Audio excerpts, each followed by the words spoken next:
You are completely alone in your room, suffocated by the dark, waiting for sleep to take you. Your eyes are closed. But you aren't seeing blackness. Instead, a violent kaleidoscope of geometry begins to bloom behind your eyelids. Fractaled neon lines.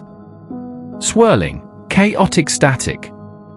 And then, the shapes shift. They solidify. Suddenly, you see a human face you've never met, staring directly at you with agonizing clarity. You snap your eyes open. Your bedroom is empty. You close them again, and the face is gone, replaced by the distinct sound of someone whispering your name from across the room. Most people think the line between sanity and madness is a concrete wall. It isn't. It's a sliding scale, and every single night, your brain drags you across it. What you just experienced isn't a dream. You were wide awake. And what's truly terrifying isn't that your mind is playing tricks on you. It's that this boundary-shattering phenomenon happens to over 80% of the population. Science calls them hypnagogic hallucinations.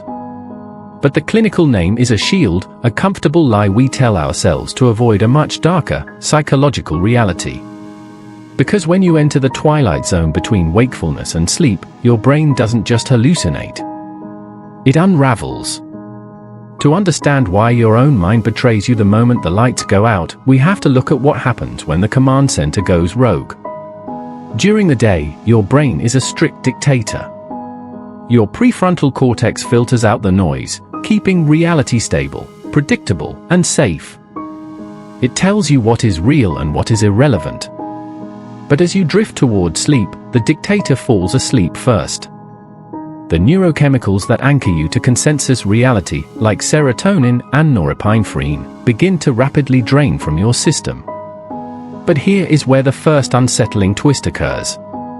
While the logical parts of your brain are shutting down, your visual cortex, the engine that processes sight, suddenly spikes with electric activity. It triggers an explosion of neural firing, completely disconnected from the outside world. Your brain is essentially a supercomputer running at maximum capacity, but the monitor has been unplugged. So, it begins to generate its own data. But that doesn't explain the sheer horror of what we see. If this were just random neural misfiring, you would see meaningless static. You would see harmless blobs of color. But you don't. Instead, people worldwide report seeing vivid, hyperrealistic spiders crawling down their bedroom walls. They see shadowy figures standing in the corner of their eyes. They hear explosions, breaking glass, or the terrifyingly distinct sound of their front door clicking open. This is where the phenomenon stops being a quirky biological glitch and becomes a psychological thriller. Why is the twilight mind so aggressively obsessed with threat? For decades, psychologists believed this was just the brain processing the leftover stress of the day. A simple clearing of the hard drive. But then, a chilling pattern emerged in sleep laboratories. When researchers mapped the specific regions of the brain active during these hypnagogic horrors, they found something shocking. The amygdala, the ancient, primal alarm system responsible for your survival and fear responses, is burning white hot. Think about the profound implication of this. As you lie paralyzed in the safety of your bed, your brain actively tricks itself into believing it is being hunted. It is simulating your worst nightmares before you even possess the luxury of being asleep. And this is the part almost nobody talks about. When you are awake, your brain relies on a process called sensory gating.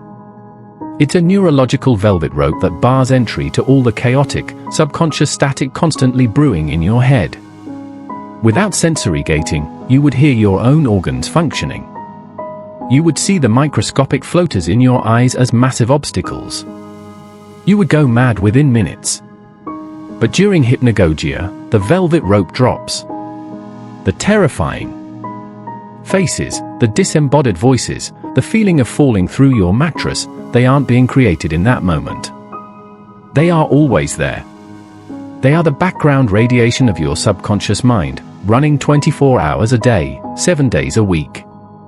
You don't see them during the day because your brain actively suppresses them to keep you functional.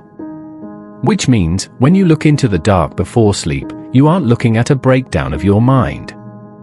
You are looking at your mind with the mask ripped off. This realization forces us into a deeply uncomfortable existential reframe. We live our lives under the comforting delusion that we are the masters of our own consciousness. We believe that I am the one steering the ship. But hypnagogia proves that the entity we call for myself is merely a temporary tenant in a vast, dark, and mostly untamed mansion. The moment you lower your guard, the real owner of the house comes out to play. And it doesn't care about your logic. It doesn't care about your comfort. It is an ancient, evolutionary beast that has been terrifying your ancestors since they slept in caves, staring out into the dark, watching for predators that weren't there, or worse, predators that were. In our modern, hyper-connected world, we have eradicated the dark.